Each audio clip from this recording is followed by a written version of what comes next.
Buenos días, profesor.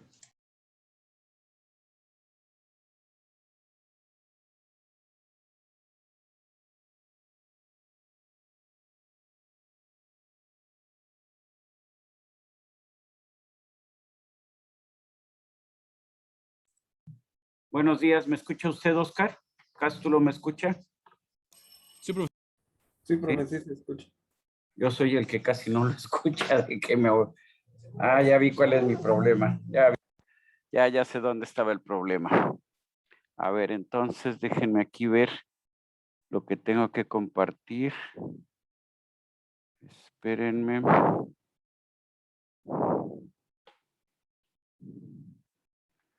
Espérenme tantito. Lo que no sé es... Déjenme ver qué tengo que compartir. Es esta.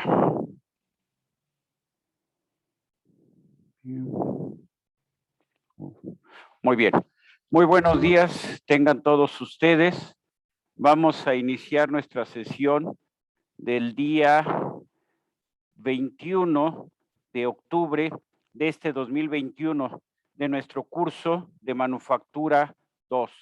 Voy a ir haciendo algunos, me voy a detener en algunos momentos porque todavía varios de sus compañeros están accediendo, entonces para permitirles el acceso. Primera cuestión, ¿se escucha con claridad? Sí, profesor. Sí, profesor. Muchas Sí, gracias. profesor, Bueno, ya se escucha. segunda cuestión, vamos a retomar el ejercicio que estábamos haciendo, ¿sí? No me gustó cómo iba todo, entonces lo vamos a iniciar bien para que quede claro, ¿sí? Entonces, lo primero que tenemos aquí es el material, ¿sí?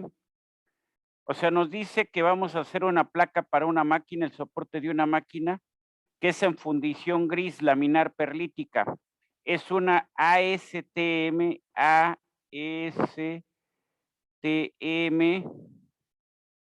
una STM A48, clase 40. Clase 40, que corresponde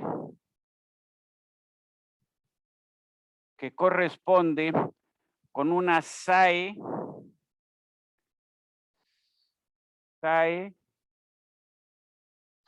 que es, permítanme tantito que todavía varios están llegando, que corresponde con una SAE J431, J431, grado G4000, ¿sí? Muy bien. Entonces me voy a la tableta para empezar a trabajar. Voy poniendo mis datos. Si ustedes no tienen inconveniente. Entonces, es una fundición gris. Es una placa de fundición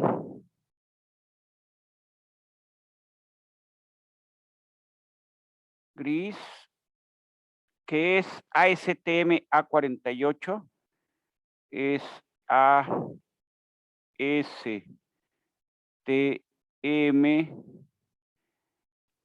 A48, clase 40, ¿no? Clase 40, que equivale a una SAE J431, que equivale a una SAE J431, grado 40. El grado o la clase se refieren a la resistencia. Grado, ni siquiera es 40, es grado G4000.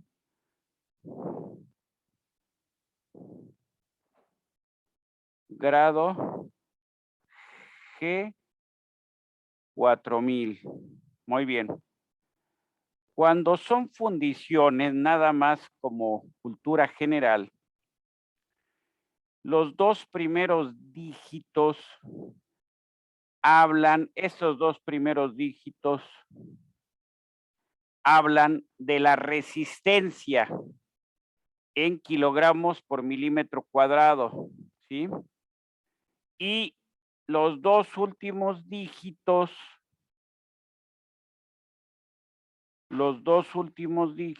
o sea, estos dos dígitos, hablan de la ductilidad. En una fundición gris de grafito laminar se considera frágil, o sea, no se define ductilidad. Entonces es una fundición gris, eso nos quedaba claro. Fundición gris de grafito laminar. Grafito laminar. Muy bien. Lo primero que tenemos que hacer es ver cuáles son las propiedades de este material. Entonces voy a hacer un cambio aquí. Dentro de lo que es el mismo examen, puse los datos que necesito para el ejercicio, ¿sí? La tabla, que esta es la tabla con la que debemos de trabajar para hablar de fluidez. El diagrama hierro-carbono para hablar de la temperatura de, vamos a decir, de fusión, ¿sí? Y luego de aquí tengo la composición del material. 3 a 3.3% de carbono, 0.7 a 1 de manganeso, fósforo 0.1, silicio de 1.8 a 2.1 y azufre menor del 0.15%, ¿sí? ¿Cuáles son sus propiedades? Muy bien. Un módulo elástico de alrededor de 100 gigapascales, una dureza entre 217 y 269, un coeficiente de Poisson muy bajo de 0.21, un esfuerzo de corte de 41, ¿sí? Muy bien. Muy bien. Entonces, 41 gigapascales, ¿sí? Perfecto. Entonces, aquí tenemos las propiedades. La resistencia va a andar sobre los 40 kilogramos por milímetro cuadrado, es lo que aquí no aparece, me estoy dando cuenta que no aparece. Para el diagrama, nos dicen que el factor de composición es el porcentaje de carbono más 1/4 el porcentaje de silicio más 1/2 el porcentaje de fósforo. Voy a usar 3.3 para carbono. El fósforo no lo voy a tomar en cuenta, es muy poquito. Y el silicio voy a considerar 2.1. Entonces, si lo considero así, el carbono equivalente va a ser 3.3 más 2.1, ¿entre cuánto? Aquí yo me estoy equivocando, porque es entre 4, no es entre 3. Entonces, aquí tengo que corregir, es entre 4. Perdón, aquí esto es, a ver, esto es 2.1 entre 4. Esto lo quito. Y entonces, esto déjenme ponerlo aquí. Entonces, más o menos, o sea, es 3.3, 3.3 más 2.1 entre 4, 3.825. Este valor es 3.825. Me voy a la tableta. pongo los datos que tengo ahorita, ¿sí? ¿Cuáles son mis datos? Estoy hablando que el material tiene carbono 3.33, permítanme aquí, me estoy yo aquí,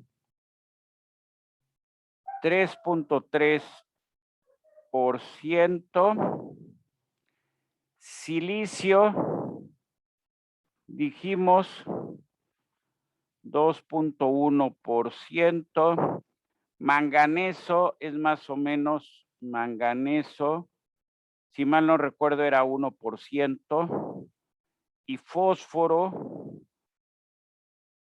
0.1%, y azufre menor del 0.15%. ¿Estamos de acuerdo en esto? Carbono equivalente. Entonces, tomamos aquí estos datos y hablamos de carbono equivalente.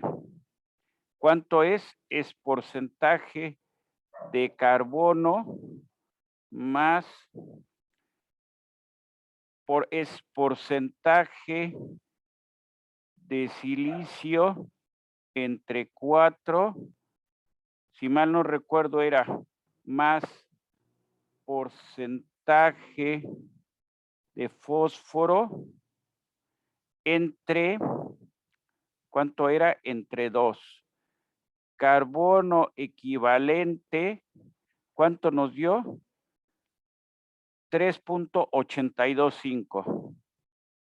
3.825%. Marcamos ese resultado. Marcamos este resultado. Cambiamos de tabla o cambiamos de imagen. Muy bien. Luego, ¿qué más tenemos? El diagrama hierro-carbono. ¿Cuánto tenemos aproximadamente de carbono? 3.3. Subimos una línea vertical y luego nos vamos hacia la derecha. A ver, yo sé que es muy aproximado, pero más o menos ustedes visualícenlo. 3.3.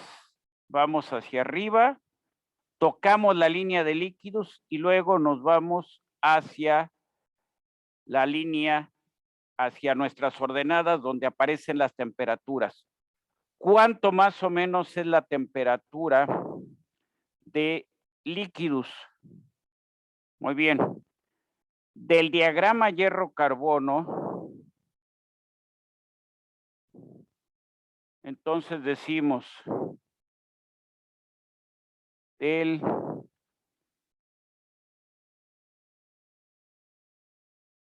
diagrama hierro-carbono para la composición que tenemos,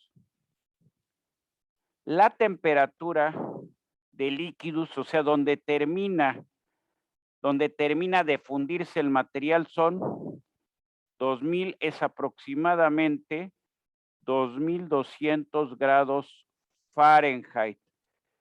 ¿Cómo le hacemos para pasar de Fahrenheit a centígrados? Entonces, los grados centígrados es igual a, perdón, aquí es 5/9 de la temperatura en Fahrenheit menos 32, ¿no? Recuerden ustedes, esos son de la prepa o de la secundaria. Entonces son 2200 menos 32 por 5 y entre 9. Muy bien. La temperatura de líquidos es aproximadamente, el cálculo exacto me dio 1204 grados centígrados. 1204.44. 1204. Revisen ustedes. Muy bien. Hago cambio de imagen. Muy bien. Si yo me voy a la red y busco propiedades para esta fundición, me da esta composición. Con eso calculo el carbono equivalente. Me da estas propiedades mecánicas, ¿sí? Miren, temperatura de fusión. Pues estamos dentro de lo que, ¿cuánto les había dicho que iba a ser la temperatura de líquidos? 1204, ¿no? 1204.44. Entonces es bastante razonable, ¿sí? A mayor contenido de carbono, la temperatura bajará, pero para el contenido de carbono que tenemos es alrededor de 1200 grados centígrados. Pregunto a ustedes ahora, ya confirmamos con lo que acabo de ver de los datos que aparecen en internet, confirmo esta temperatura de líquidos, ¿sí? La pregunta que seguiría es, bueno, ¿y a qué temperatura vamos a vaciar? ¿Cuál es la temperatura de vaciado? Díganme ustedes. ¿Cuánto debe de ser la temperatura de vaciado? Muy bien. A ver, ustedes son los ingenieros. ¿Cómo dirían? Una temperatura mayor a la que calculamos. Así es, ¿sí? La temperatura de vaciado tiene que ser mayor que la temperatura de líquidos. Muy bien.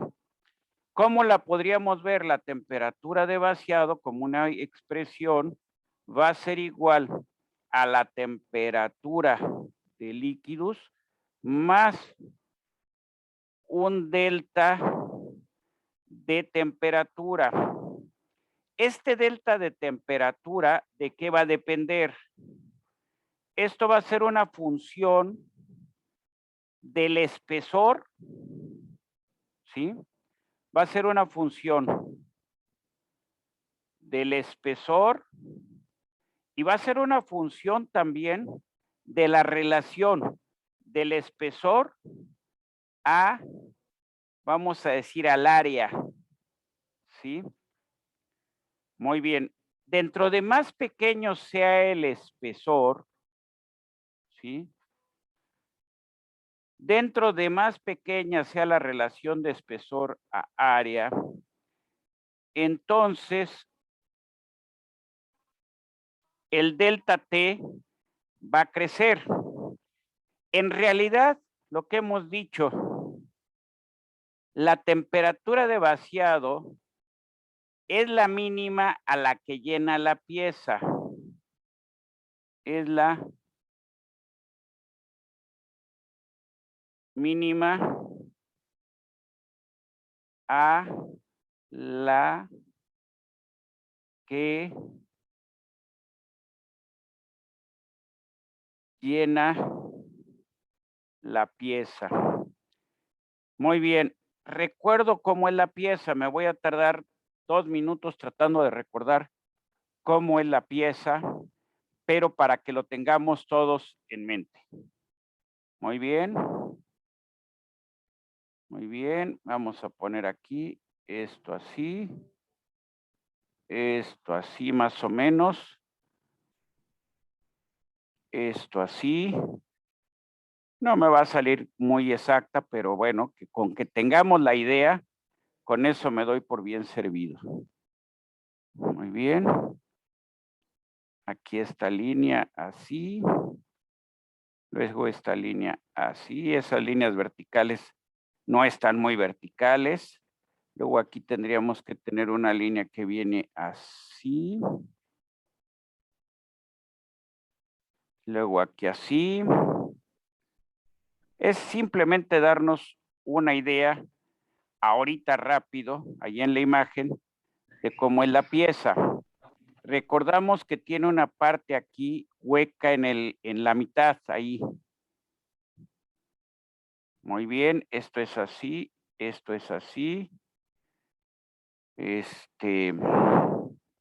ahí la línea me salió medio mal, me salió más o menos así. En realidad esto tendría que venir así, así. Y por último, esta línea hasta acá. Quedamos que había dos espesores que eran los más comunes. ¿Se acordarán ustedes? Aquí, este espesor y el espesor de esta parte. Estaremos de acuerdo todos, ¿no? Bueno, esto no me gustó, muy larga la flechita y el espesor de aquí. Recordamos, aquí esto eran 10 centímetros, aquí esto eran 8 centímetros. Hicimos el cálculo y quedamos que el espesor que más comúnmente así había, el espesor dominante era 8 centímetros. Bueno, por otra parte, la masa de la pieza, el volumen lo tienen por ahí.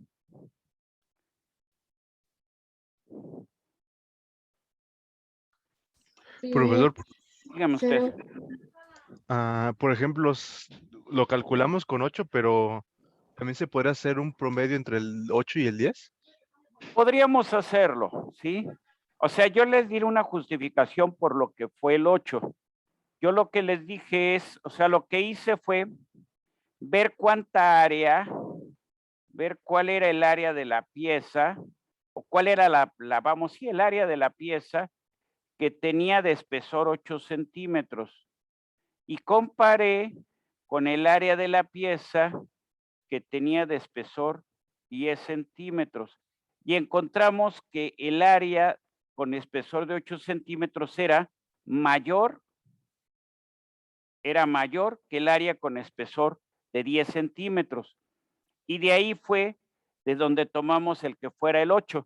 ¿Lo puede hacer con el promedio? Sí, siempre y cuando, como en este caso, las diferencias sean muy pequeñas. Pero ¿qué pasa si aquí tuviera una área no de 8, la tuviera de 2? Si lo hacen con el promedio van a caer en un error, segurito. No sé si queda la idea. Cuando los espesores son muy similares, pueden usar el promedio. Cuando son muy diferentes, no. Entonces, normalmente cuando son muy diferentes, pues tengo que ver el espesor menor, qué tan común es, porque muy probablemente a lo mejor me tengo que ir con ese. ¿Por qué? Porque es el que me va a dictaminar la temperatura de vaciado. ¿Qué dijimos? Si el espesor disminuye, ¿qué va a pasar con la temperatura? El delta de temperatura va a crecer. A menores espesores, mayores deltas de temperatura para el vaciado. No sé si está ese punto. Usted me dice. Sí, ya. ¿Sí? Aquí nada más se puede aplicar porque entonces son muy cercanos, pero Son muy cercanos, si entonces. están lejanos, pues ya no. No, ya no, exactamente. 8, 9 o 10, realmente no va a haber gran diferencia en el cálculo. La densidad, si mal no recuerdo, era de 7,400, ¿verdad? Ustedes me dicen, porque ese es un dato del problema. Si no me... 7,200, perdón.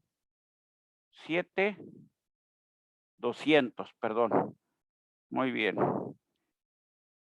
Tenían el volumen, no lo tenemos, pero la masa yo me acuerdo que ya me la habían dado. ¿La masa cuánto es? 650, ¿no? 678.24. Gracias. Y el volumen era, bueno, 0.0942 metros cúbicos. 0.0942 42 metros cúbicos. cúbicos, ahí está. Y estos son kilogramos. Muy bien. Ya esta la tenían también en libras, ¿no?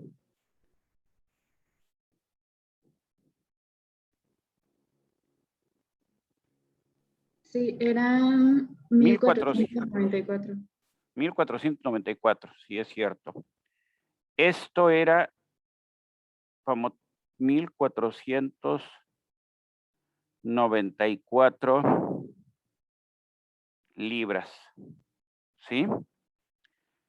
Muy bien, ahí está. Luego, teníamos una ecuación, corríjanme ustedes. Bueno, todavía no he terminado esto. Antes de hacer otra cosa, tengo que definir esta temperatura de vaciado. Es la mínima a la que llena la pieza. Muy bien. Perfecto.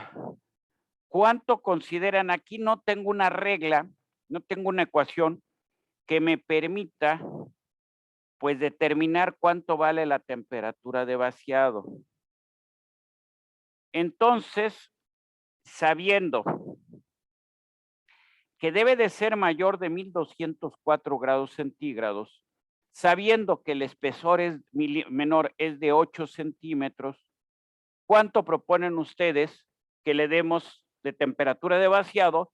O cuánto, si me voy en orden, cuánto proponen que se le dé de delta teta, perdón.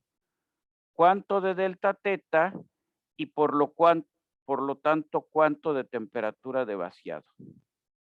Díganme ustedes, propónganme ustedes. ¿Cómo es la pieza? Pues es relativamente gruesa, aunque también hay que tener cuidado. Es una pieza grande, ¿sí? ¿Por qué digo que es una pieza grande? Porque de longitud tiene 1.50, ¿sí? Tenemos ahí de longitud, esto es 150 centímetros. Y de altura, nada más para tenemos aquí la altura. Tenemos la altura. Y vamos a marcar el ancho de la pieza. Vamos a marcarlo aquí. Denme estos 3 datos. Bueno, estos 2 datos. El ancho, ¿cuánto es? Como 60 centímetros, ¿no? Sí, son 60 centímetros. 60. Y de altura, han de ser como 40, ¿no? No me acuerdo. 25. 25. Muy bien. Entonces, ¿es una pieza gruesa? Sí. Son más de 3 pulgadas de espesor, pero no es tan gruesa, porque además es una pieza con mucha área. Son unos 50 metros de longitud y 60 centímetros de ancho. Entonces, voy a comentarles si ustedes me dicen cómo la ven. Un delta teta de 25, de 50, de 75 o de 100 grados centígrados. O sea, yo estoy proponiendo 25, 50, 75 y 100 grados centígrados. ¿Cuál de esos 4 les convence y por qué? El de 50, porque recuerdo que nos había mencionado que lo recomendable era como entre 40 y 60 arriba de la temperatura de líquidos. Muy Entonces, bien, está bien, está bien. Todo eso depende del tamaño de la pieza, ¿sí? Depende también del material. No es lo mismo trabajar con aluminio, en donde a lo mejor con 60 es suficiente, que trabajar con cobre, en donde tenemos que el enfriamiento es más rápido y que a lo mejor en lugar de 60 necesitamos un poco más. Muy bien, yo me voy a ir un poco cercano a lo que dice su compañera me iría yo me iría entre 60 a 75. Aprovechando lo que ya escribí, voy a poner aquí 75 grados centígrados. Entonces la temperatura de vaciado va a ser 1280 más o menos.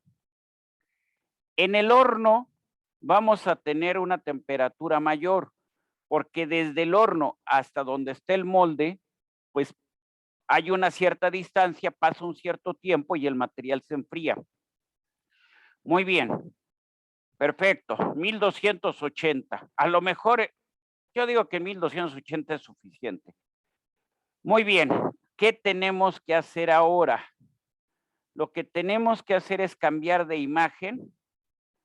Me voy a esta imagen y me voy a la tabla que su compañera, que yo les debería de haber dado, que no se las di, pero que afortunadamente su compañera encontró.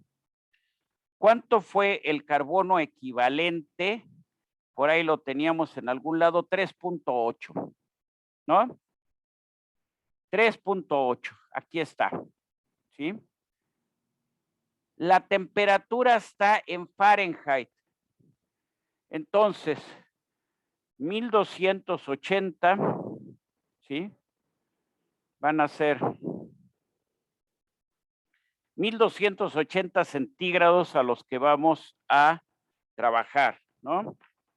Entonces me queda 9 entre 5 grados centígrados más 32 va a ser grados Fahrenheit. Entonces hago la operación 1280 por 9 entre 5, y a eso le sumo 32, 2336, ¿sí? Muy bien. Veo aquí 2300, ¿sí? Veo acá 2300, muy bien. 2300, lo veo, lo uso el lado derecho para guiarme.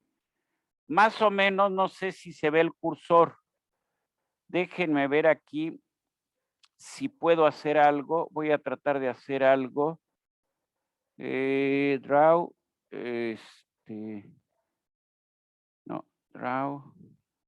Ahí está, color rojo. Yo sé que no me voy a ir derecho. Quedamos que eran 2336.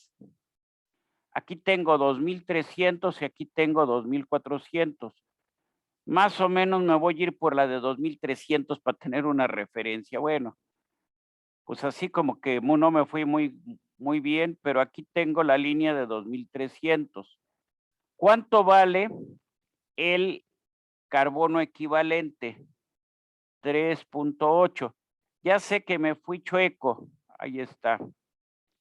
Más o menos con esto, ahora, más o menos me bajo por esta línea. Chanfle. Queda bajísima la fluabilidad. A ver si es cierto. Sí, me está dando entre 14 y 16. Chéquenlo ustedes. Voy a irme para atrás en mis trazos. Carbono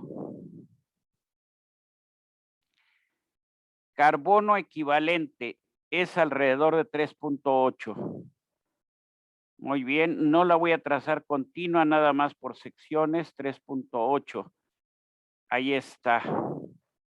Temperatura, 2336. Muy bien. 2336. Me voy aquí, aquí, aquí, aquí y aquí. Veo dónde cortan estas dos. Ahí corté, ¿no? Y ahora, donde cortan esas dos, ¿sí? Me bajo, más o menos. aquí así me bajo, ¿no? Ya sé que es una línea muy grande. Entre 16 y 18 pulgadas, ¿sí? ¿Están ustedes de acuerdo? Chéquenlo. O sea, con esto, de esta tabla, ¿qué tengo? La fluabilidad. ¿Estamos de acuerdo? ¿Cómo es la fluabilidad? Muy baja. ¿Por qué? Si quiero aumentar la fluabilidad, ¿qué necesito hacer? Aumentar la temperatura de vaciado, ¿sí? La otra vez, ya vi cuál es mi error. Ya vi. Discúlpenme ustedes. Voy a borrar esta línea de aquí. Estamos, no, sí es 2300, aquí está. 2300 y aquí bajo por esta, ¿sí? Ahí está. 18, ni más. No sé si estamos de acuerdo. Ustedes me dicen. ¿Sí? O me regreso a la gráfica. Entonces tengo fluabilidad.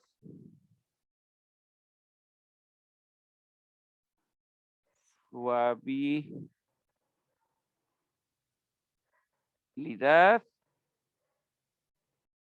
Más o menos 18 pulgadas. Ahora, ¿cuál es la expresión para calcular el tiempo de llenado?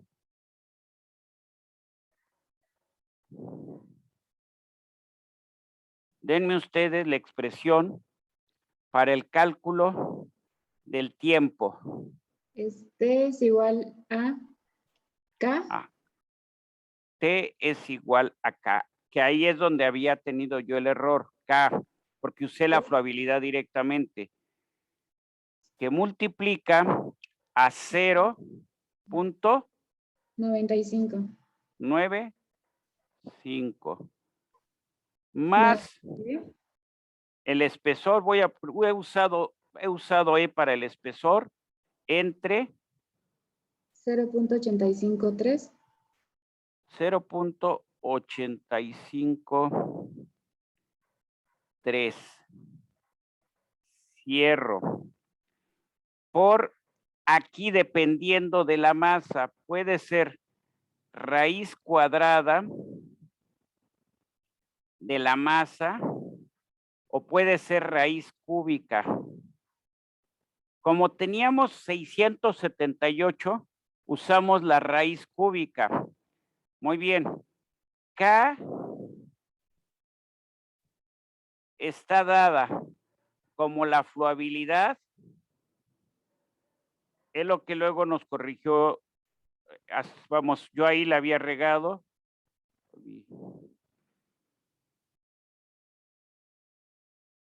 Es la fluabilidad entre una constante. ¿Esa constante cuánto vale? ¿Estamos de acuerdo? Sí, profesor. Sí, ¿no? Sí, eran 40. Era 40, sí, ¿no? Esto vale 0.45. Muy bien. ¿E cuánto vale? E debe de estar en pulgadas. Aquí ahorita corrijo, ya sé que me llevé demasiados números. Muy bien. E es 8 centímetros. Entonces, en pulgadas es 8, 3.15. 3.15 pulgadas. Entonces aquí es 3.15 y aquí era 0.853, ¿no? ¿Está bien mi expresión? La masa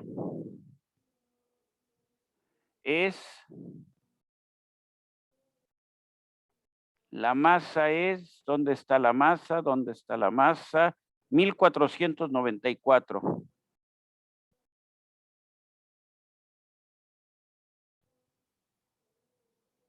Muy bien. Con esto calculamos el tiempo, es el tiempo de colada, ¿no? ¿Cuánto nos da? Por ahí de 30 segundos, ¿no? O menos.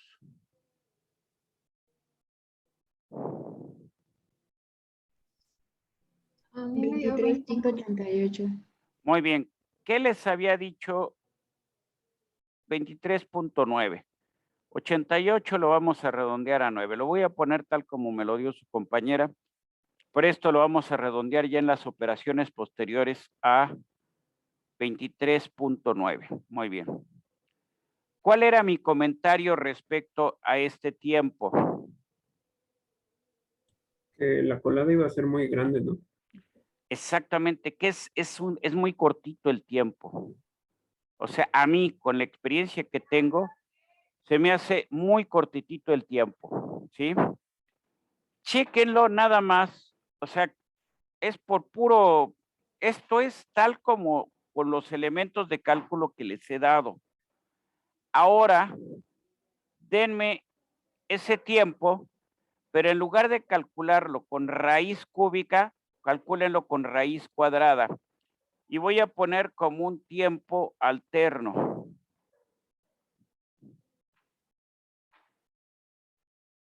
Entonces, en lugar de raíz cúbica, raíz cuadrada, que era para piezas menores a 450 kilos, ¿sí?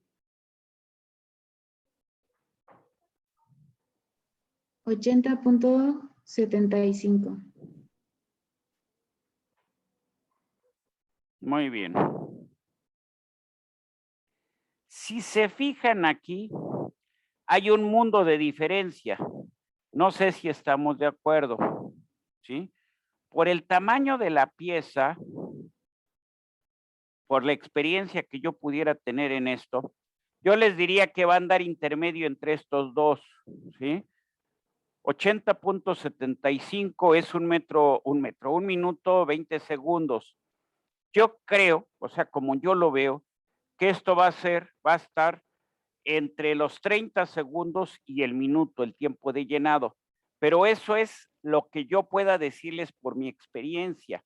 Pero aquí no es mi experiencia, sino lo que tenemos que hacer es usar los elementos que tenemos a disposición. Y bajo los elementos a disposición, sea en la tarea o sea en el examen, esta es la solución, ¿no? Lo demás son comentarios del profesor, ¿sí? Simplemente. Pero el resultado para el examen es ese no hay vuelta de hoja, ¿sí? Porque lo estamos haciendo exactamente como nos dan el procedimiento. ¿Está la idea? Insisto, los demás son comentarios ya de la experiencia, de las vivencias, de todo lo que ustedes quieran, pero lo que tenemos que ser es precisos en cómo vamos a trabajar. Muy bien. Me voy de nuevo al examen, si no me recuerdo es este. Y leo. Muy bien. Primera pregunta. Bueno, a ver qué me dice. El cual presenta una densidad de 7200, 260 de dureza Brinell, 120 piezas por mes. Eso luego nos servirá. Muy bien. La caja de moldeo es de 1,80, 90, 40, 35. Ahorita explico qué es eso. ¿Sí? Muy bien. En base a lo anterior, determine usted lo siguiente. Método de producción. Moldeo en. Entonces, me voy a mi solución. ¿Qué método proponen? Ustedes son los ingenieros.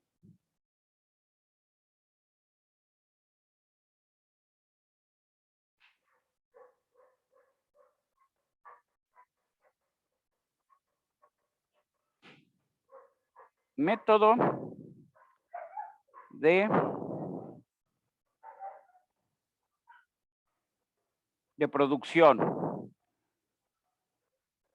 Si yo les digo que es moldeo con arena en verde, ¿Pueden usar otros métodos? Sí. Pueden usar un moldeo en caja fría, o sea, con resinas que endurezcan a temperatura ambiente. Sería válido, tendrían mejor acabado, pero les costaría más, ¿sí? Yo digo que por el tamaño de la pieza me inclino a moldeo en verde. ¿Sí? Si no fuera así, desde luego que cuando hablo de moldeo, debo de decirlo correctamente para no moldeo con arena, con arena en verde. ¿Qué ventaja me da? Costos. Si no lo hicieran así, lo que podríamos usar es moldeo con arena, pero en caja fría. Perdón, moldeo con arena, lo que se le llama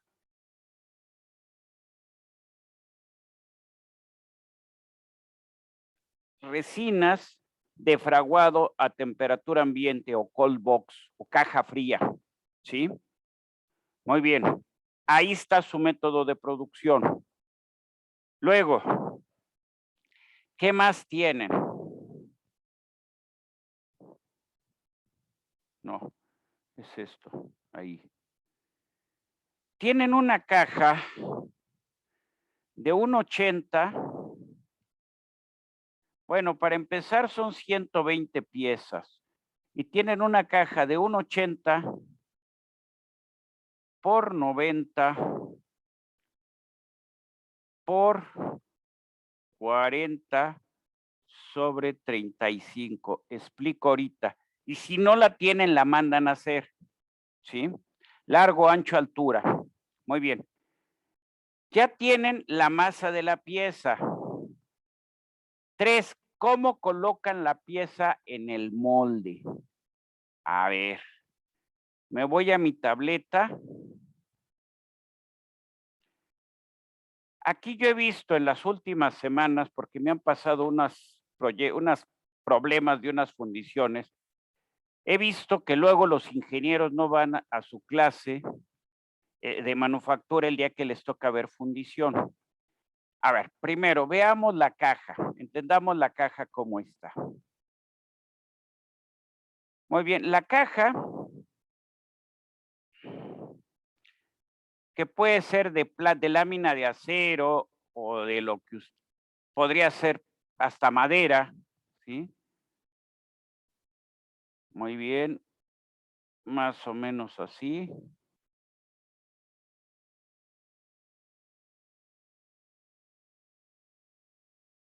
Muy bien.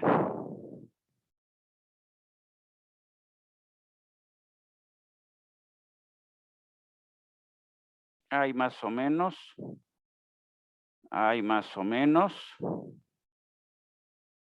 Y ya hay más o menos, ¿sí? La caja siempre está compuesta en 2 mitades o en 2 partes. ¿Qué me están diciendo ahorita? La caja, voy a hacer aquí esto. Voy a marcar aquí y voy a marcar aquí. Bueno, esto. Este de aquí no me gustó cómo quedó, está muy fea esta línea.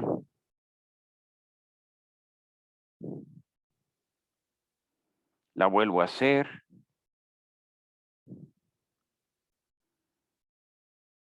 Ahí así. Luego esta línea. Ahí así. Ahí así. Y pongo mis medidas. Ahí está una medida.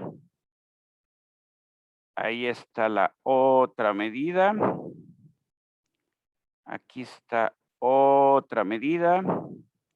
Y ahí está otra medida. Ya sé que la caja tiene un cierto espesor. Entonces las medidas se toman, normalmente yo diría que se toman por dentro, ¿sí? Es aquí un poco a discusión. Yo las tomé ahorita por fuera, estoy despreciando el espesor que pueda tener el material de la caja. Estoy considerando que no influye realmente en las medidas. Ahí está. ¿Estamos de acuerdo? Ustedes me indican. Sí, profe. ¿Sí? Sí, profe. A ver, ahí así. Y ahí así. ¿Sí?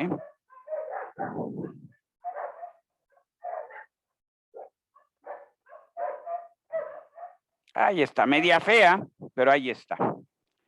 La pregunta era, ¿cómo acomodan la pieza al momento de moldearla?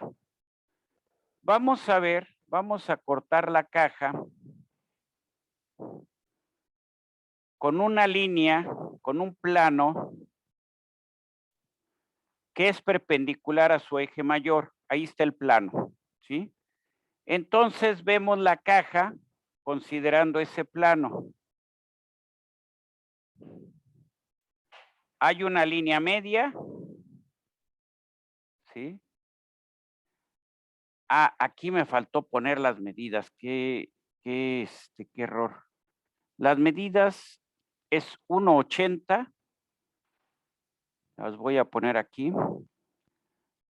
Tiene 1.80. Tiene 90. Tiene 35. Y tiene 40. Muy bien. Entonces, hay de dos para mí. Y ahorita ustedes me dicen si están de acuerdo. Voy a dibujar la pieza vista en el molde. Estaríamos viendo un corte nada más, ¿no? Entonces, es un corte nada más de la pieza.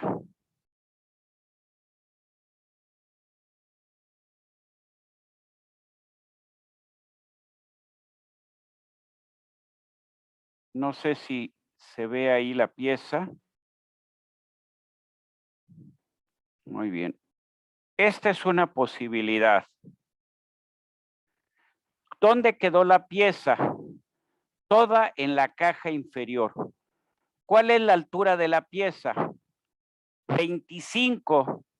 Entonces, la medida que vamos a tener aquí, esta medida, desde aquí hasta ahí,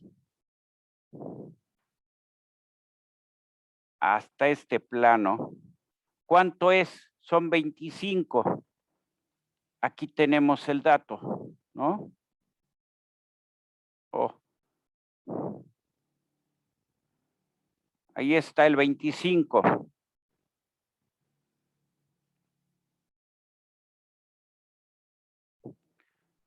Yo puedo dejar la caja de un 80 por 90, 35, 40, ¿es suficiente? Yo diría que hasta está sobrada, hasta está excedida para el tamaño de la pieza. Muy bien. ¿Cómo acomodar la pieza? ¿Por dónde le van a poner ustedes las coladas a esta pieza? Muy bien. ¿Se las van a poner por aquí? ¿O se las van a poner por aquí? ¿O voy a decir una locura y pregunto que si se las pondrían aquí? Quiero que ustedes me digan en cada una de las superficies por qué sí o por qué no. La más sencilla de no, ¿cuál es? ¿En qué color? Rosa, ¿no? El rosa. No, yo creo que hay otra peor que la rosa. Verde. El verde. Porque yo no voy a poner la colada encima de la pieza. Porque al momento que entre el metal, erosiona la arena. Y me va a quedar con arena vamos a decir, arena como una inclusión dentro del material. Entonces me va a traer un defecto. Entonces, la que definitivamente no es aquí, es en esta superficie, no. En la rosa, ¿cuál es la razón? Podría ponerla, pues de poder puedo, de deber no. ¿Por qué no? Porque es mucha la distancia que tiene que recorrer el metal para llenar el otro extremo. Tiene que recorrer 1,5 metros. Entonces estoy de acuerdo, en la rosa no. Por eliminación, ¿en dónde nos quedaría nada más? En la superficie amarilla, sea por la izquierda o sea por la derecha. Entonces, nosotros vamos a poner una colada. Voy a ponerla con otro color, este color no me gusta. Si quieren, prefiero este. ¿Cómo pondría la colada? Yo la pondría al centro, ¿sí? Ahorita ya sé que no es isométrico, es nada más para darme una idea de lo que voy a hacer. Pongo la colada en el centro. Y luego pongo unos canales horizontales, ¿sí? Los voy a poner así nada más. Para indicar, oh, qué caray. Para indicar que en varios puntos, por varios puntos voy a alimentar mi pieza, ¿sí? Por varios puntos voy a alimentar mi pieza. ¿Por qué por varios puntos? ¿Por qué por varios puntos? Para ayudarle a que llene, ¿sí? Cuando menos en 4 puntos, de 4 a 6 puntos, voy a colocar entradas. No sé si queda la idea así con este croquis tan pedestre, tan gacho. No sé si queda así la idea. Sí me gustó, sí queda la idea. ¿Sí? Está bien, profe. Sí, profesor, sí se entiende. Entonces, de 4 a 6, ¿por qué? Bueno, porque es 1.50, ¿sí? Muy bien. Entonces, yo así como veo, vamos, para no tener que estar compactando tanta arena, fíjense, yo, así como tengo mis cajas, ambas cajas son de diferente altura, ¿sí? O ambas semicajas son de diferente altura. Aquí tenemos una, aquí tenemos otra.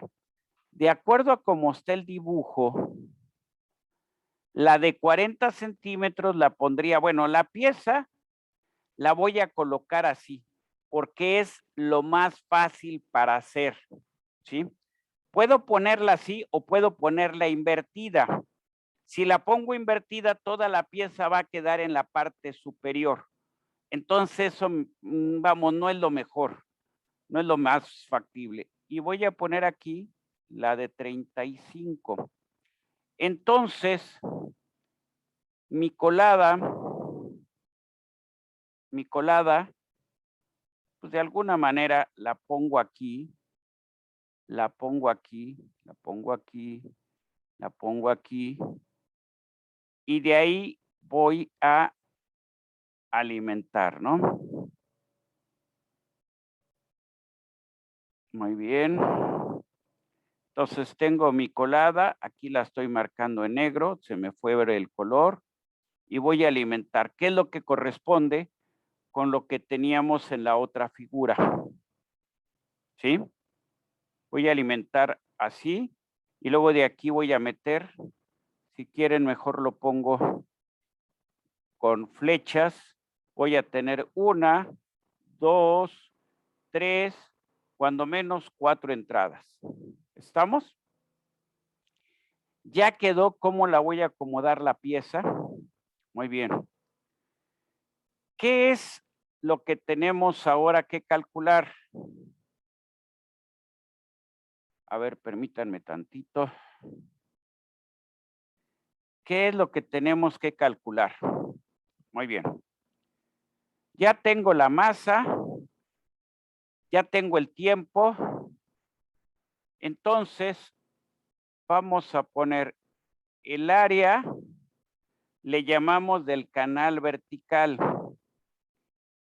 El área del canal vertical, ¿cuánto va a ser? Va a ser el volumen de la pieza ¿entre qué?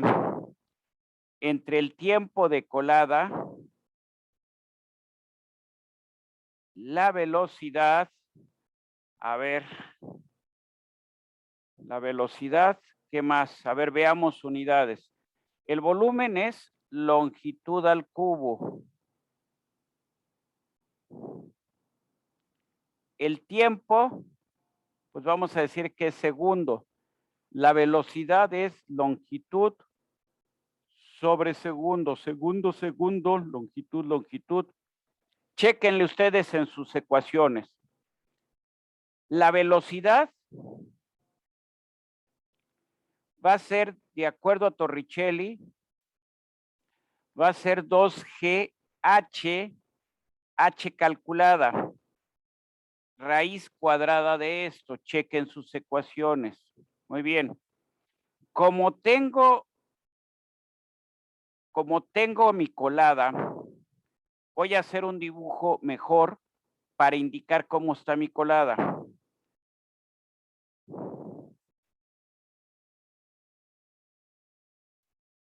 Un dibujo con un poquito más de armonía. Muy bien. Quedamos que lo que estoy calculando en principio es el área de la base de la colada. Muy bien. Quedamos que debajo de la colada hay un elemento que nos ayuda a distribuir el material. ¿Sí? Quedamos que de aquí van a salir canales a través de los cuales voy a llenar mi pieza. ¿Sí? Canales horizontales. Y de estos canales horizontales voy a meter compuertas o alimentaciones a mi pieza.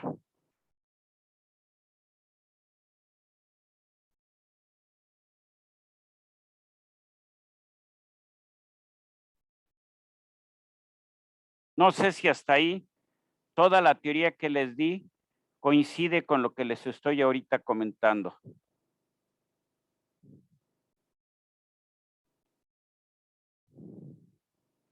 Ya sé que el dibujo está feo. Muy bien. Ahí está.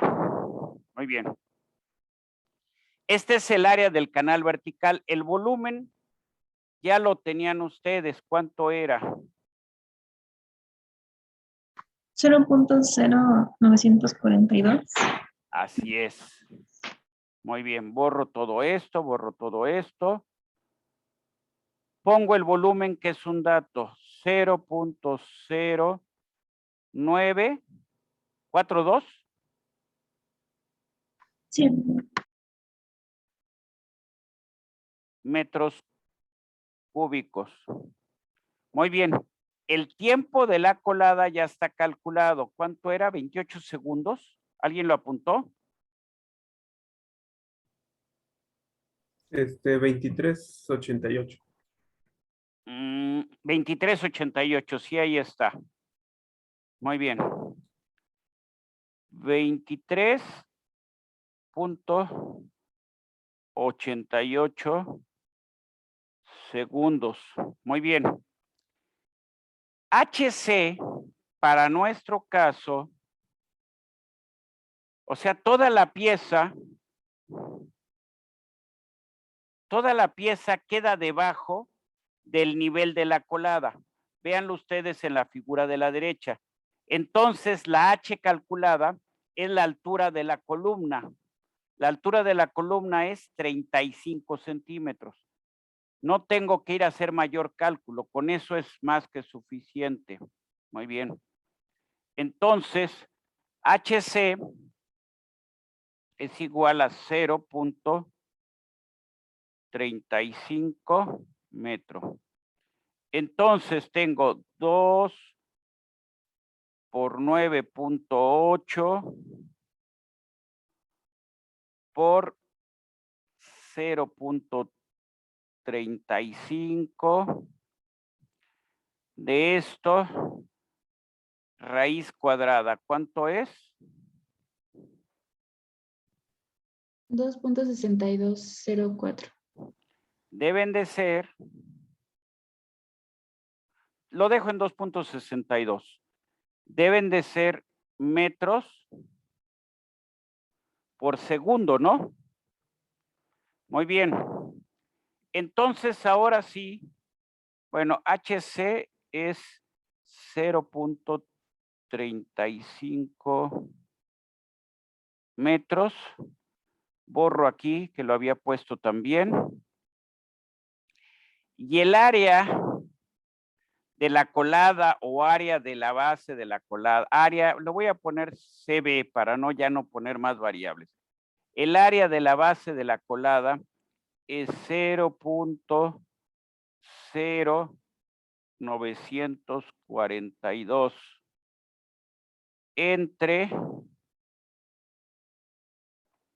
tiempo 23.88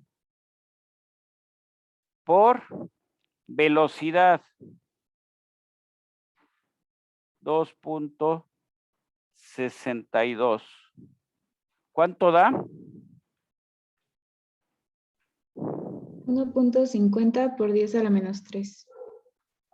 1.5 por 10 a la menos 3. ¿Qué son?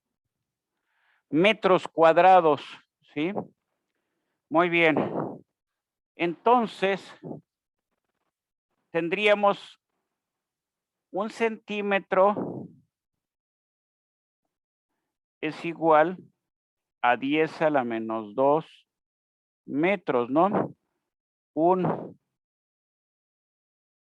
centímetro cuadrado va a ser igual a 10 a la menos 4 metros cuadrados, ¿no? Entonces, esto es igual, está grandísima, 15 centímetros cuadrados. Está gigantesca la colada. Chequen ustedes, si estoy equivocado, díganmelo. O sea, lo puse por 10 a la, en lugar de 1.5, puse 15 por 10 a la menos 4, pero 10 a la menos 4 son centímetros cuadrados, ¿no? Entonces, el diámetro de esta colada, muy bien, y eso también me va a llevar a otro comentario. El diámetro de la colada, a final de cuentas, ¿cuánto es? Bueno, o veámoslo antes de esto. El área, o sea, los 15 centímetros de la colada, los 15 centímetros ACB es igual a pi por diámetro de la colada al cuadrado y sobre 4. El diámetro de la colada es igual a 4 ACB entre pi y raíz de eso, ¿no? 4 ACB entre pi y raíz de esto. Entonces esto va a ser igual a 4 por 15 entre pi y raíz cuadrada. ¿Cuánto es el diámetro de la colada?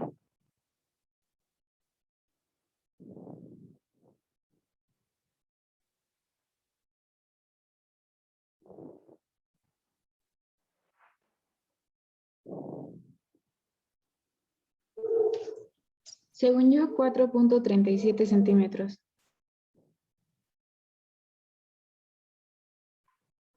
Es correcto. Muchas gracias. ¿Qué les puedo comentar? Es una colada grande, pero es una colada grande por el tamaño de la pieza. Termino el problema. Estos canales, este canal horizontal, ¿sí? Su área ya la habíamos marcado. Hay varias teorías, hay varios principios experimentales para definir esta área, pero esto se le llama, vamos a decir, área de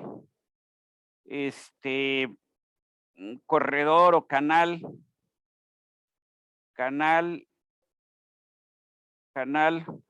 horizontal. Y esta área va a ser igual a 4 veces el área de la colada.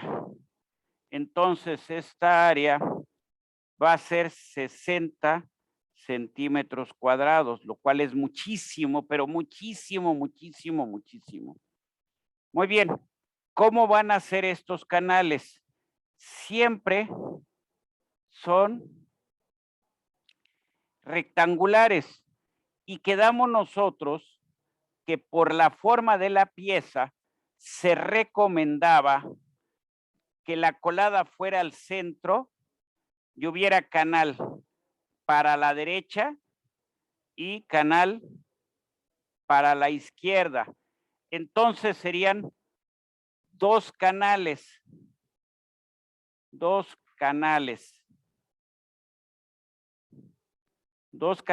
horizontales, uno para izquierda y otro para derecha. Entonces, cada uno, y aquí es donde ya no me gusta mucho el resultado, nos da de 30 centímetros cuadrados, lo cual me da una cosa inmensa. O sea, realmente este valor, si considero este 4, bueno, aquí me tengo que ir con cuidado. Hay quien dice que sea 4. Hay quien dice que sea 2 veces el área. Todavía sí lo acepto. En este caso lo voy a manejar así. 30 centímetros cuadrados. Cada canal entonces va a tener, cada uno de los conductos va a tener ¿cuánto? Y aún así son muy grandes, 15 centímetros cuadrados. Esto significa que van a ser más o menos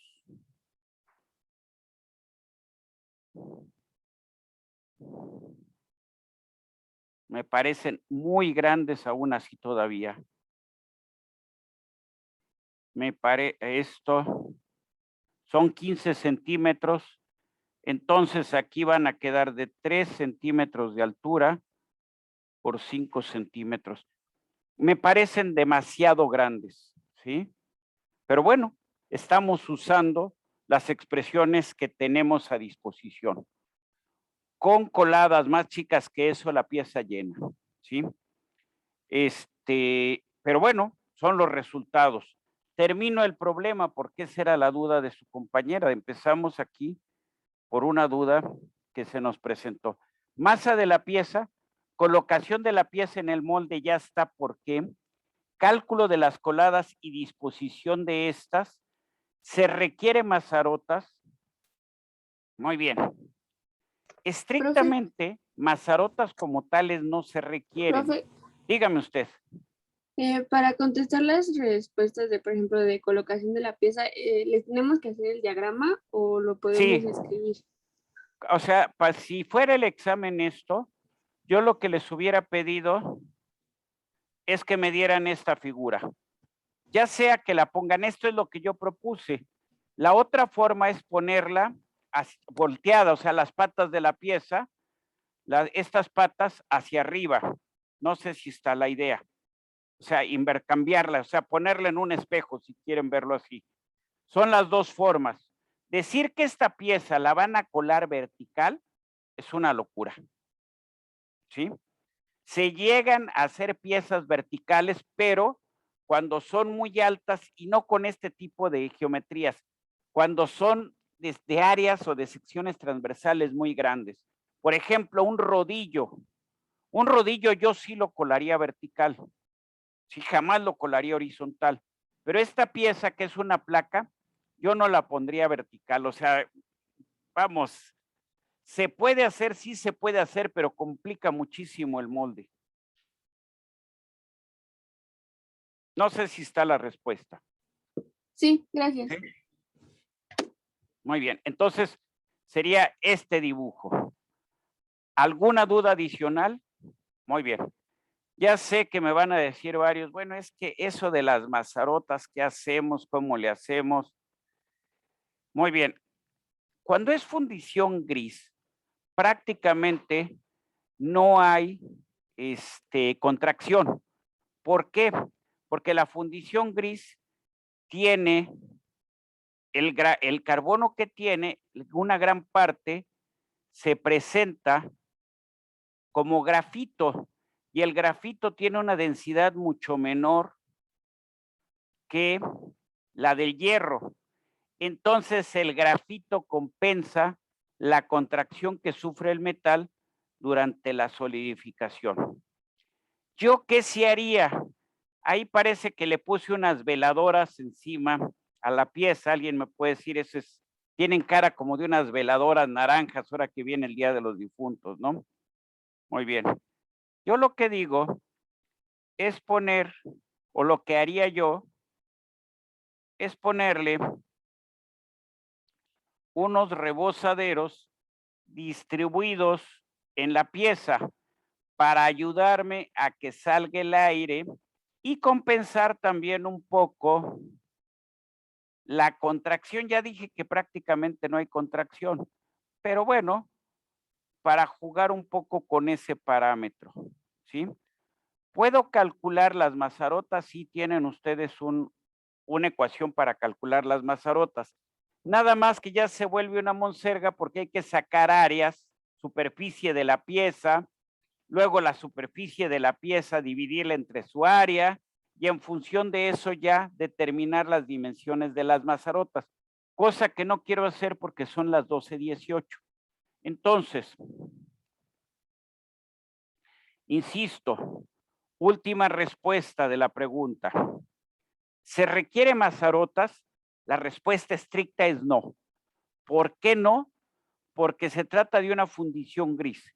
Y la fundición gris, lo que yo encuentro en la literatura, es que su contracción tiende a cero. ¿Para qué son las mazarotas? Para que la contracción, para que los rechupes lo saquen de la pieza. Sin embargo, para ayudarle a llenar la pieza, para evitar cualquier problema que se quisiera manifestar durante la solidificación, lo que le pongo son rebozaderos.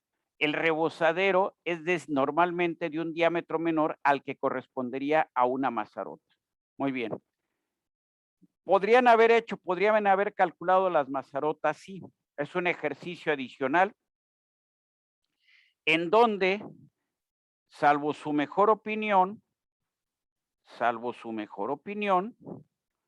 ustedes usan un factor Q de la mazarota y Q de la pieza. La Q de la pieza es el volumen de la pieza entre el área de transferencia de calor. El Q de la mazarota es el volumen de la mazarota. Aquí es volumen de la pieza entre el área de transferencia de calor. Entre el área de transferencia de calor. Muy bien. El Q de la mazarota va a ser igual a 1.2 el Q de la pieza.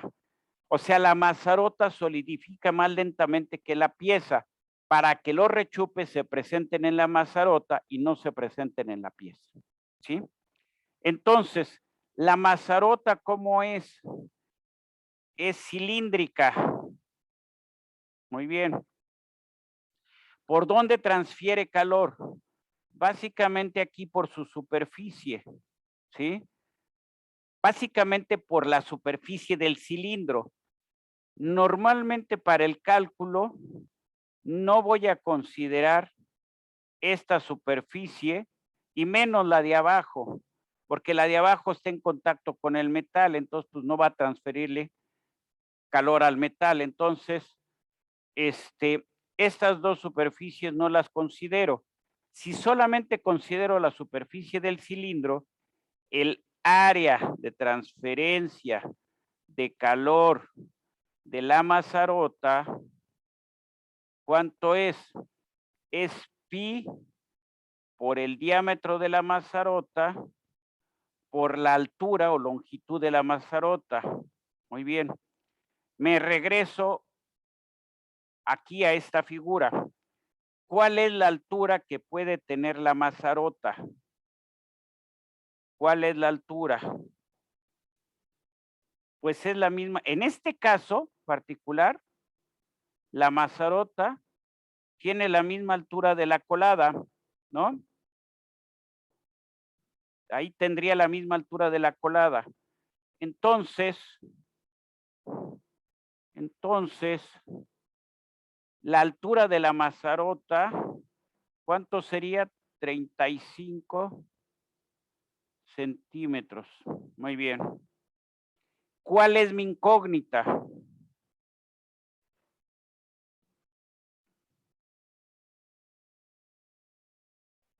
Para eso, de la pieza ustedes ya tienen su volumen y ya ahora tendrían que sacar toda el área de transferencia de calor. Tienen la pieza.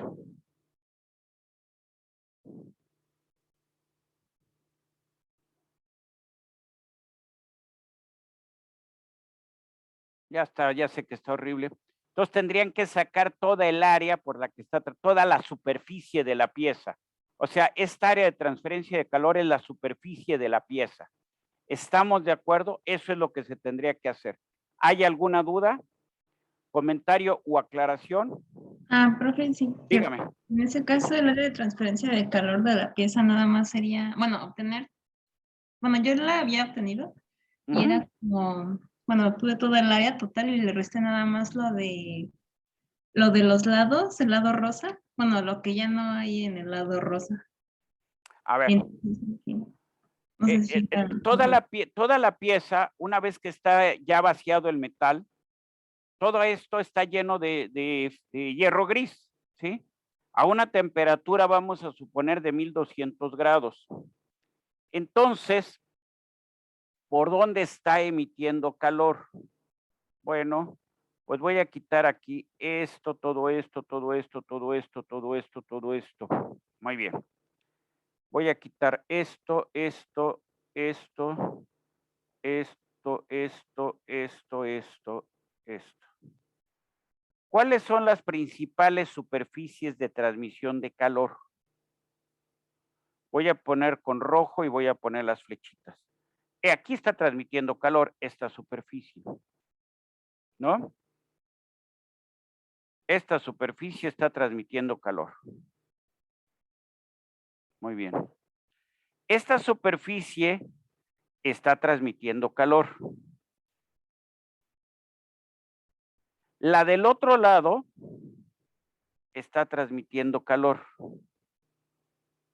¿Sí? Muy bien, las que están en rosa, en realidad aportan, pero es mínimo lo que aportan. Pueden o no considerarlas. Voy a ponerlas ahorita. Es esta superficie y la del otro lado. Ahí está. Esas serían las que yo pondría. Hay varias que jamás manejé. ¿Cuáles jamás manejé? Por ejemplo, estas superficies que hay aquí, no las consideré. Tampoco consideré las superficies que hay aquí por dentro de la pieza, porque realmente, ¿para dónde se están transmitiendo? Pues no tienen mucho para dónde aventar el calor, ¿sí? Entonces, insisto, por eso fue que consideré esta superficie,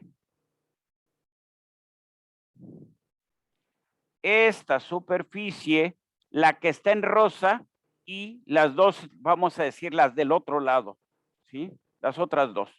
Esas serían las que yo consideraría como áreas de transferencia de calor. Ahora, mejor todavía, si tengo un paquete que me analice el flujo del metal y la solidificación, pues más fácil todo esto, ¿no? Pero antes de eso, tenemos que entender lo que pasa para que seamos críticos a los resultados que nos dé la paquetería que estemos utilizando. Ahora, la paquetería no hace milagros. Si nosotros no tenemos claridad en lo que vamos a hacer, la paquetería no nos va a resolver el problema. ¿Está la idea? Sí. Ustedes me dicen, ¿sí? Muy bien. Ya no hago ejercicios ahorita, continuamos la siguiente clase, pero voy a tratar de avanzar para, bueno, pues para cuando menos no sentirme tan mal el día de hoy. Déjenme ver en dónde andaba. Estábamos, me parece, déjenme ver. Debería de tener aquí otra, esta es una tarea, otra tarea. Esto es.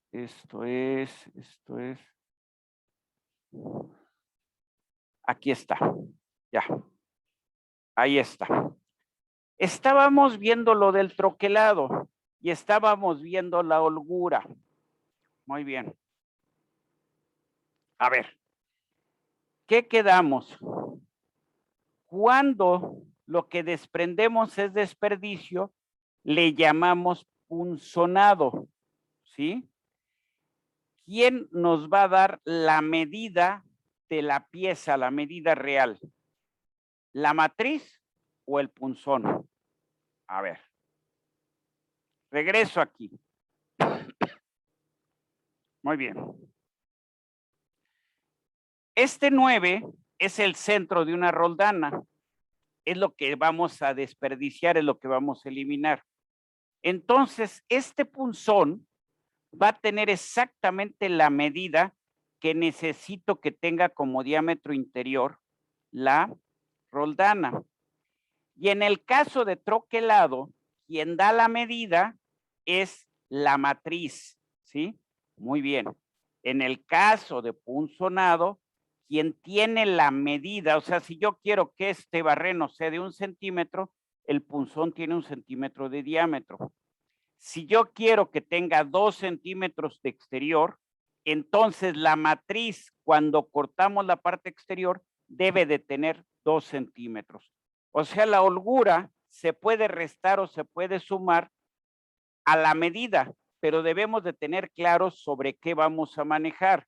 Entonces, por ejemplo, en este paso 2, donde estoy haciendo el corte exterior, yo digo que es de 2 centímetros. ¿Quién da la medida? La matriz. La matriz tiene 2 centímetros de diámetro. Entonces, el punzón aquí va a tener 2 centímetros menos 2 veces la holgura, porque es un diámetro. Entonces, por cada costado necesitamos darle la holgura. Entonces, 2 centímetros en la matriz y el punzón es más chico. Aquí, en donde estoy punzonando, yo quiero que el barreno sea de 1 centímetro. ¿Quién me da la medida? El punzón. Muy bien. Entonces, la matriz va a ser de 1 centímetro más la holgura. No sé si queda la idea ahí. A ver. La holgura depende del espesor. Hacia dónde manejamos la holgura depende de lo que vamos a hacer. Si estoy punzonando, entonces mi medida la da el punzón y la matriz va a ser la medida del punzón más la holgura, ¿sí? Si lo que estoy haciendo es troquelar, ¿sí? Bueno, por ejemplo, aquí vamos a suponer que la pieza debe de tener 10 milímetros de interior. Entonces la matriz tiene los 10 milímetros más la holgura, 0.15 milímetros por lado. ¿Estamos de acuerdo? ¿Sí? Si al revés, lo que fuera yo a desprender debiera tener 10 milímetros, entonces le daría 10 milímetros a la matriz y le restaría la holgura al punzón. Entonces sería 10 en la matriz menos 0.3 en el punzón, entonces tendría 9.7 milímetros de diámetro de punzón. Si lo que fuera a hacer es una operación de troquelado. Queda la idea, yo sé que se me hicieron bolas, pero eso sí es importante que lo manejen. Muy bien. Ya habíamos visto este troquel, ya habíamos visto el troquel que embute y corta, ya habíamos visto un troquel. Estos son los más problemáticos, porque van cortando y luego van doblando. Entonces el doblez siempre debe de quedar hacia arriba para que se pueda seguir avanzando la pieza. Si lo ponen hacia abajo, ¿cómo avanzan la pieza? Habría un choque, una intercepción. Muy bien. Este tipo de guías, de guías embaladas, se usa cuando van a hacer 1 millón de piezas, cuando requieren que no haya desajustes en la pieza, en el troquel, en corridas muy largas, o sea, 300,000, 400,000, 500,000, 1 millón de piezas. ¿Cuántas etapas tiene este troquel? Es de 10 etapas, ¿sí? Muy bien.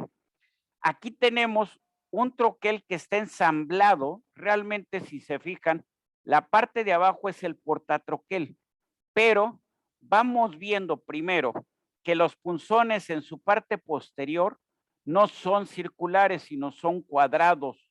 ¿Para qué? Para que se coloquen y no se muevan de su posición. No sé si está la idea. Y el punzón, otra cosa bien importante. Muy bien, normalmente el punzón no es recto como está aquí, sino solamente tiene la medida en la zona donde va a trabajar. Y una vez que tengo ya la zona donde va a trabajar, ensancho el punzón para que tenga más resistencia. ¿Cómo está trabajando el punzón desde el punto de vista de un sólido, de un elemento estructural? Un punzón está trabajando como una columna y las columnas tienen falla. ¿Por qué? Por pandeo. ¿Qué necesita una columna para que no falle? Ser más robusta. Y para que sea más robusta, ¿qué necesita? Un mayor diámetro. Entonces, siempre los punzones van a ser como está esta figura. La zona de trabajo está en la medida que necesitamos, 10 milímetros, pero el cuerpo del punzón es mucho mayor. ¿Queda la idea? ¿Queda el porqué de esto? Si no, al momento de estar trabajando el punzón, pues en una de esas se va a tronar. ¿Por qué? Porque es demasiado esbelto. Si algo no se entiende, me dicen. Aquí tienen una serie de piezas, la secuencia para hacer diferentes piezas. Todo esto ¿en qué se hace? En un troquel progresivo. Y vamos haciendo, si vemos esta, lo primero que hacemos es una guía, un piloto, ¿sí? Luego vamos haciendo ¿cómo se llama? Los saques aquí para poder separar una pieza de otra. Luego se hace la parte interior, lo que lleva aquí de marca en la parte interior. Y luego, ¿qué se hace? Se dobla. ¿Sí? Ese es. No sé si está la idea, si queda la idea. Permítanme un segundo.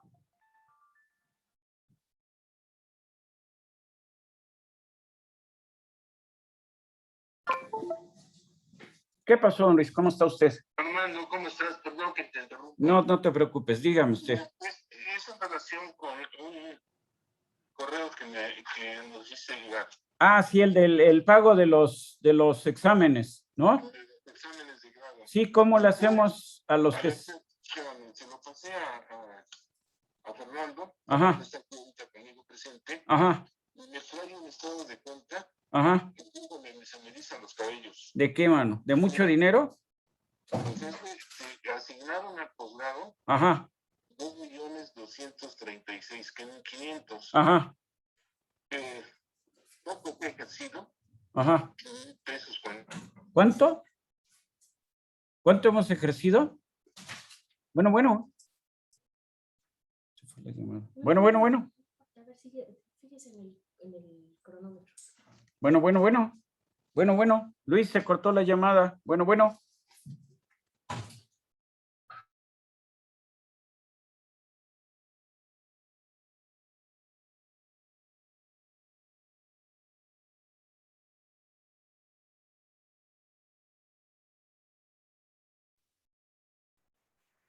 Muy bien, perdón, una disculpa que me llamó el secretario administrativo para ver algún problema.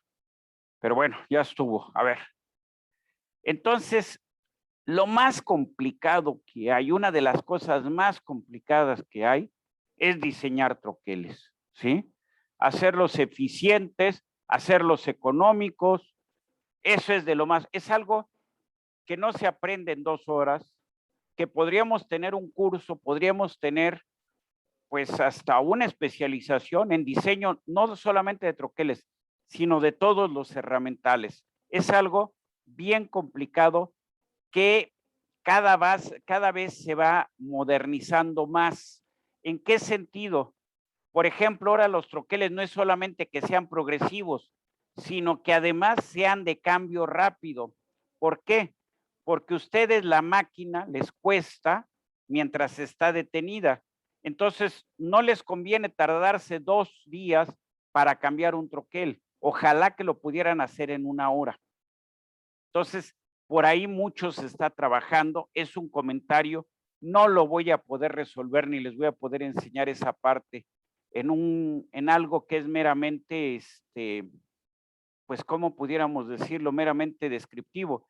Entonces, del lado izquierdo vemos algunas piezas terminadas y vemos que de acuerdo a su complejidad van a llevar un montonal, pero un montonal de operaciones. Vean la pieza de arriba, ¿con qué empieza? Empieza con unos pilotos. Realmente de esos pilotos, uno de los del centro, a final de cuentas sí tiene función. El otro se acaba eliminando, queda como una ranura. Perdón. Entonces, hacer esto para una pieza en particular lleva su tiempo, hay que estarle pensando, hay que ver cuál es la mejor solución. O sea, hacer una pieza por troquelado se puede resolver por N formas, pero de esas N formas siempre habrá alguna que sea óptima. No sé si hasta ahí me doy a entender en la idea. Por ejemplo, aquí vemos este troquel está seccionado en 3 partes, clarísimo, se ve 1, 2 y 3, y cada parte trae un tambache de punzones, ¿sí? ¿Qué es lo que vamos a hacer? La pieza que está a la izquierda, la cinta que vamos a trabajar, es la que está a la izquierda. Muy bien. ¿Por qué lo separamos en 3 partes? Para facilitar su fabricación. Yo, si hago bien mi dibujo, si diseño bien mis etapas, bueno, no tengo problema para mandarle a 3 mecánicos diferentes que vayan haciendo cada una de estas secciones. Es claro que las placas deben ir rectificadas para que el ensamble sea perfecto, ¿sí?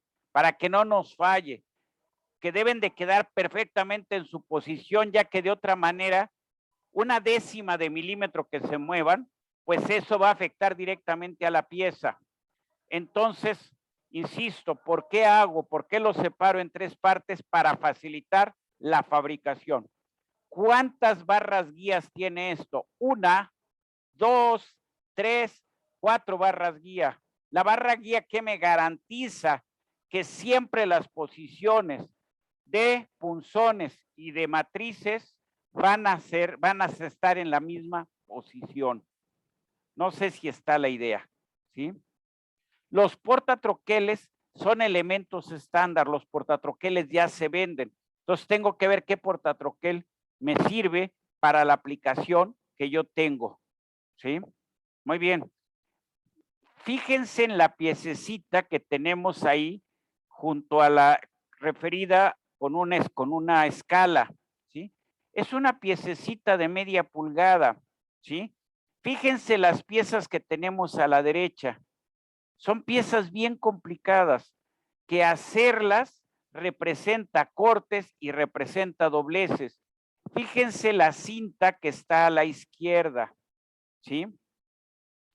También nos va a llevar cortes, nos va a llevar dobleces, etcétera, ¿sí?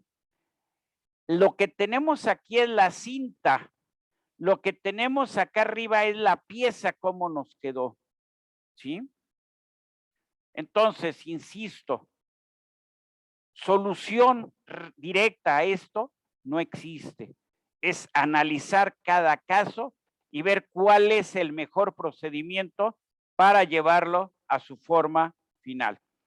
Aquí tenemos un montonal de piezas que son troqueladas, desde unas llaves hasta diferentes dispositivos. Por ejemplo, el recipiente del filtro de aceite para el auto, pues es una pieza que fue troquelada y embutida, por ejemplo, ¿sí? Las latas que mencionábamos la ocasión anterior, hay operaciones de troquelado y de embutido, y así podemos irnos al infinito. No es la función de este curso el que ustedes salgan ya unas fieras para el troquelado. La intención de este curso es que vean que una rama de trabajo, probamos una muy buena rama de trabajo, es precisamente el diseño y la fabricación de moldes. Especialícense en diseño y en fabricación de moldes y les garantizo que no van a pasar nunca penurias económicas en su vida. Les va a ir muy bien, ¿sí? ¿Necesitan inversión? Sí, pero tampoco es una inversión que tenga que ser multimillonaria. Hay países que se han dedicado a todo el diseño y fabricación de herramental. Por ejemplo, Portugal, por ejemplo, Taiwán. ¿Por qué? Porque es muy buen negocio, ¿sí? Muy bueno. Imagínense un troquel. Piensen ustedes, me voy a este troquel que está aquí. ¿Cuánto le calculan? Pues yo hacía, viéndolo nada más así, a ojo, 2 millones de pesos para arriba, ¿sí? En acero se van a llevar algo de dinero, sí, pero estoy hablando 2 millones de pesos hacia arriba. O sea, un troquel en términos generales y cualquier herramienta en términos generales es un elemento costoso, ¿sí? Dentro de más diseño tenga, dentro de más ingenio tenga en la forma de desarrollarlo, mucho más costoso va a ser. No sé si está la idea. Muy bien. Por ejemplo, imagínense este troquelito con todos los punzones. Este troquel está partido en cuando menos parece 1, 2, 3, 4 piezas, ¿sí? El portatroquel es el que está en azul. Entonces, insisto, ¿lleva mucho trabajo? Sí, sí lleva mucho trabajo. ¿Que hay que tener cuidado con los punzones, con su tratamiento térmico? Sí, estoy totalmente de acuerdo, pero es un excepcional negocio. No sé si me he explicado. Termino lo de troquelado. Profesor, muchas gracias. Sí, muy bien. Sí queda la idea de lo que es el troquelado y de las posibilidades de trabajo que hay. Sí. Sí, perfecto. O sea, algo en donde a nosotros nos falta mucho, y no ahorita, sino desde hace 40 años cuando yo estudié, es el diseño de herramental. Buenos herramentistas es difícil encontrarlos, ¿sí? Podemos echar nuestros rollos y todo, pero la gente que ya se dedica a esto, normalmente es bien difícil traerla a la universidad para que nos dé unas pláticas, unas clases, un curso sobre el diseño, la fabricación de los herramientales. Sobre todo estoy hablando de los ingenieros. Los mecánicos son buenos, normalmente los mejores mecánicos, los mejor pagados son los que se dedican a esto, ¿sí? Muy bien, pero los ingenieros, los que están diseñando, definiendo las secuencias, los diferentes pasos en los troqueles, son los que de veras les va muy bien y sobre todo, si se independizan todavía les va mejor. Bueno, termino este capítulo, hidroformado. El hidroformado lo encuentran ustedes en los chasis de los vehículos ligeros de carga, o sea, de las camionetas pick-up, ¿sí? En el hidroformado, ustedes lo que hacen es meter un fluido a presión para formar la pieza sobre una herramienta. Muy bien. Entonces, lo que tengo, el hidroformado, lo voy a hacer sobre dos cosas, o láminas o tubos, ¿sí?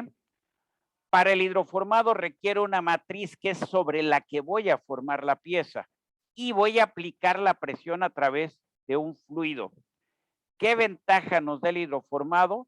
Los cambios en las secciones, o sea, no se generan tantos esfuerzos internos al trabajar con el hidroformado, lo cual nos da ventajas en cuanto a las propiedades estructurales del material. Muy bien.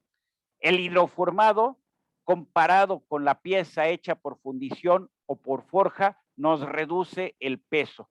Entonces, ¿qué tiene mejores propiedades? Tolerancias más cerradas. Se pueden ajustar las propiedades mecánicas, ¿sí? Los esfuerzos internos son menores, ¿sí? Se reducen tiempos y costos de fabricación y se reducen desechos. Muy bien. Aquí es el mejor ejemplo que tengo para explicarles el hidroformado. Las dos herramientas están en verde. No significa que así tengan que ser, o sea, las herramientas serían sólidas, pero para entender lo que vamos a hacer, pongámoslas nada más como si fueran unas viles láminas. Esa es su geometría de la herramienta. La pieza que voy a formar, ¿qué es? Es un tubo, ¿sí? Voy a cerrar mis herramientas y voy a aplicar presión a través de un fluido en el tubo. Entonces, véanlo en las figuras que están numeradas de 1 a 6 en el lado derecho. Tengo mi molde que está en café. Tengo el tubo. Muy bien. Cierro el molde. Cierro las boquillas de inyección. Aplico presión, ¿sí? Al aplicar presión, ¿qué vamos a hacer? Pues la parte donde está libre para deformarse el tubo, se va a deformar, ¿sí? Entonces, se deforma y tenemos ya nuestra pieza. No sé si está lista. Entonces tenemos del 1, en el 2 cierra, en el 3 aplica, 3 y 4 aplica la presión, en el 5, ¿qué es lo que hace? Se forma ya la pieza y en el 6 se extrae la pieza ya producida. Entonces, y reitero, la mayor aplicación, la forma más sencilla de explicar este proceso y dónde se aplica es carrocerías de vehículos de camiones ligeros, o sea, de pick-ups, ¿sí? Muy bien. Ahí tienen una herramienta de hidroformado. Esta es para una lámina. Entonces, voy a cerrar la herramienta y voy a aplicar fluido. ¿Para qué? Para que la herramienta se pliegue a la forma, perdón, la lámina se pliegue a la forma de mi herramienta. ¿Qué podríamos hacer por hidroformado? Fíjense, estos cascos. Muy bien. Tengo el fluido, le meto presión y por otro lado baja la herramienta. Muy bien. Entonces hago el embutido, todo lo que está aquí, en una sola operación. ¿Qué haría después una vez que ya fabriqué la pieza? Cortarla, ¿sí? Otra aplicación. para hacer el cuadro de la bicicleta, para deformar los tubos de la bicicleta, que sean elípticos o que tengan una forma X. Entonces lo puedo hacer también por hidroformado. Entonces ahí tenemos varias aplicaciones para el hidroformado. Aquí tenemos, por ejemplo, una pieza hidroformada. O sea, se curvó, ¿sí? Y se formó. Del lado derecho tenemos la herramienta y del lado, perdón, arriba y abajo tenemos la herramienta, la prensa, y por el otro lado, ¿qué tenemos? Por el lado izquierdo, la inyección de fluido para formar nuestras piezas. Ahí tenemos 3 ejemplos de piezas producidas por hidroformado. Entonces, en el hidroformado, ¿qué tenemos? Una prensa en la cual, además de la prensa, vamos nosotros a inyectar un fluido a muy alta presión. ¿Queda la idea de lo que es el hidroformado? Sí, profe. Sí, profesor. Perfecto. Muy padre. Muy bien. Con esto damos por terminado lo de trabajo en frío. Entonces yo les debo 2 tareas para que ustedes vayan trabajando. Les debo la tarea de laminación y les debo la tarea de forja. Entonces espero ahora sí hacerlas para que ustedes puedan ya seguir avanzando. Muy bien. Quedan 9 minutos. Como luego los hago sufrir extendiendo la clase más allá de la 1, pues vamos a ser ahora congruentes también. La dejamos aquí. Tienen todavía 9 minutos para tomar un poco de agua antes de su siguiente clase, cambiar el chip y continuar con todos sus estudios. Nos estamos viendo, empezamos con problemas la próxima sesión y échenle muchas ganas. Nos vemos el próximo martes. Que tengan un buen fin de semana. Hasta luego. Hasta luego, profesor. Muchas gracias por la clase. Muchas gracias por el fin de semana. Gracias igualmente. Pásenla bien. Bye.